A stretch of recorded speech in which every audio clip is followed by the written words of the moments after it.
are some points where you just gotta sit down and look who's involved in the show. And you gotta, like, if you see some names in there that you like enough and you're like, oh, like, there's gonna be like a lot to pull from this. And quite a few names in this are actually those names, so I feel like this was must watch for me. So recently I watched The Curse. The Curse is a new mini-series which was created by Nathan Fielder as well as the Safdie brothers, which is probably going to be the last thing they end up doing together for a while, since Josh and Benny Safdie are not really going to work together for the foreseeable future. As well as starring Fielder and Safdie, the cast also includes Emma Stone as a lead. So those are the three leads of the show. Right off the bat, no matter what this was about, I'm in. Because I think Emma Stone is such an incredible actor these days, especially coming out of the gate with Poor Things right out there. I think the Safdies are some of the best filmmakers we've had in a while, which with Benny still continuing on the direct movies, I don't know what's gonna happen with Josh yet. And as well as Nathan Fielder, which he is an enigma. It's really hard to wrap around my head sometimes with Nathan Fielder. I love the guy. He has had some of the funniest, like, cringe comedy material I have seen maybe ever. So, and I will fully understand if you don't like that kind of comedy, but you gotta be on that wavelength, and that is actually a perfect description for this show. I have no other way to describe it, so I'm just gonna read what Showtime released, because this was a mini-series on Showtime, but like in terms of what it's about. An alleged curse disturbs the relationship of a newly married couple as they try to conceive a child while co-starring on their problematic new HGTV show. And you could say it's about that. Not a surprise to say that Emma Stone is great in this. As I mentioned in my review of Poor Things, that and The Curse are an insane 1-2 knockout punch for Emma Stone, because she's great in this. She tapped into the very off-kilter cringe comedy that Fielder does incredibly, disturbingly well, and Emma Stone almost matched that. Or you know what? Not almost. She did match it. It was such an interesting thing to see Emma go out for and just, go all in on it. And I really love that she was in this. I'm gonna leapfrog over to Benny Safdie, which he's had a pretty good year in terms of like acting. He had a role in Oppenheimer that he was pretty good in. I still need to see Are You There, God? It's Me, Margaret, but he is supposed to be pretty good in that, which I do want to catch eventually. In the couple episodes he's in, he's not in every episode, but Barkhad Abdi, which I love seeing him on the screen every now and then. I think he's such a cool actor to watch ever since he was in Captain Phillips. He's been in Blade Runner 2049, as well as Good Time, another Safdie brothers movie. And it's nice to see him like actually be in things, and he is very good in this. At Nathan Fielder is insane. This is, at least out of what I remember, this is the first time that he is really full-on acting in something. And as well as directing a lot of the episodes, writing a lot of the series, and as well as just being a full-on architect of the show along with Benny Safdie, just really shows like what you can do with someone who is thinking of all these many ideas and just throwing money at them.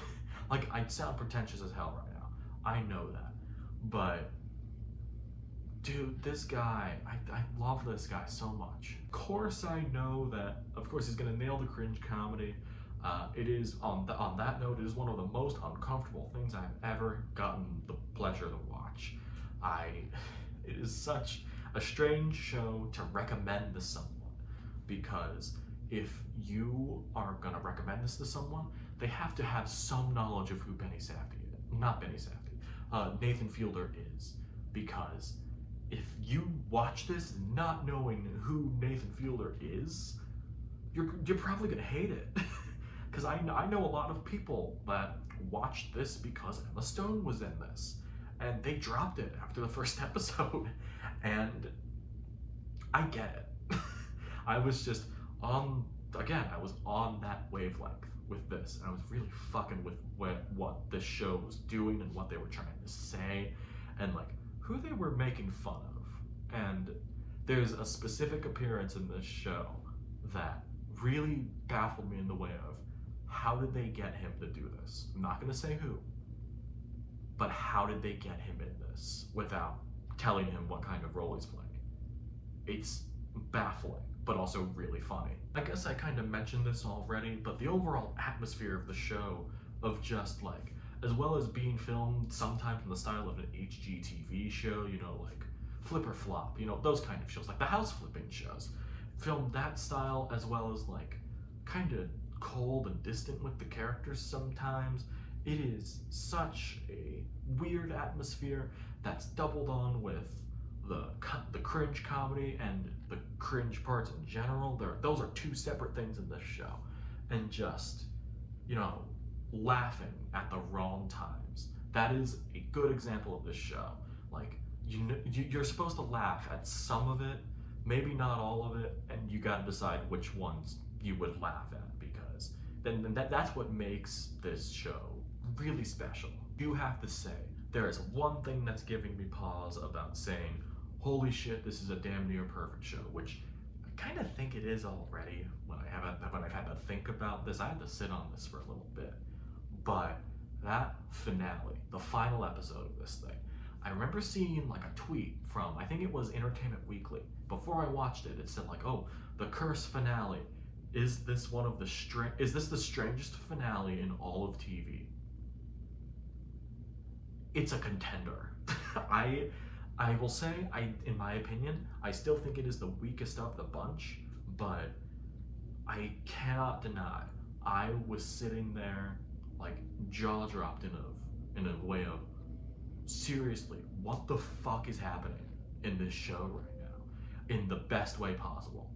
It's genuinely something that, of course, there were so many theories going into this about like what is going to happen in this finale, and I had my thoughts on it, but I'm like, even looking around like the subreddit for this show, they were freaking the fuck out over this. It was just like, what the hell is this? What is going on? I have no idea, and I always can admire that like you do something really unexpected with the show, and even if it's like not the best episode out of the season, I really admired the swing, and the more I think about it, the more I kind of do like it in its own fucked up way, but it is nuts. Yeah, those are my thoughts on The Curse. Overall, I think this was a fucking trip. I think it proves to me that Nathan Fielder is one of the most insane people working in Hollywood, both TV and Hollywood right now, and I think this cemented that I will watch damn near anything he is making at this point, because there are some things in this that I genuinely don't know how the fuck they thought of, and it is really incredible.